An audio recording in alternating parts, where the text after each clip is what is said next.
Hi friends, Sunday husband 8 o'clock breakfast சாப்பிட்டு கிளம்பிட்டாரு. நாளைக்கு மார்னிங் பிரேக்ஃபாஸ்ட்டுக்கு கம்பு கருப்பு உளுந்து போட்டு ஊற வச்சுட்டேன். இன்னைக்கு சண்டே கொஞ்ச நேரம் தூங்கலான்னு நினச்சேன். சரி சீக்கிரம் போனதுனால அவருக்கு எல்லாமே எழுந்து ரெடி பண்ணிட்டேன். நல்லா வெயில் அடிச்சிருந்துச்சின்னு பூண்டு வெங்காயம் எடுத்துன்னு போயிட்டு வெயிலில் காய வச்சுட்டேன்.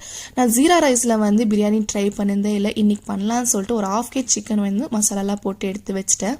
டிமார்ட்டில் இந்த 5 பெட்டி வாங்கி பிளாஸ்டிக்கு 99 rupees. நல்ல சைஸ் பெருசாகவே இருக்குது.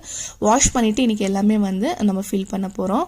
வாஷ் பண்ணது எல்லாமே வெயில்ல காய வச்சுட்டு இருக்கிறேன். இந்த பக்கம் பிரியாணிக்கு எல்லாம் ரெடி பண்ணிட்டு இருந்தேன். பிரியாணி தாளிச்சுக்கலாம். நாளைக்கு எல்லாருமே புது வருஷத்துல என்டர் ஆக போறோம். எல்லாருமே ரெசல்யூஷன் எடுக்கவும் இல்லை. நான் இது வரைக்கும் எடுத்ததே இல்லை. இந்த வருஷம் யூடியூப் இம்ப்ரூவ் பண்ணணும்னு எடுத்துக்கிறேன். பார்க்கலாம் நடக்குதான்னு. ஸோ எல்லாமே தொடச்சிட்டு கீழே டிஷ்யூ போட்டுக்கிறேன். தாளிக்கிற ஐட்டம்ஸ் எல்லாம் ஒன்றில் போட்டுன்னு இருக்கேன். ஓல் கரம் மசாலாலாம் ஒன்றில் போட்டு இருக்கேன்.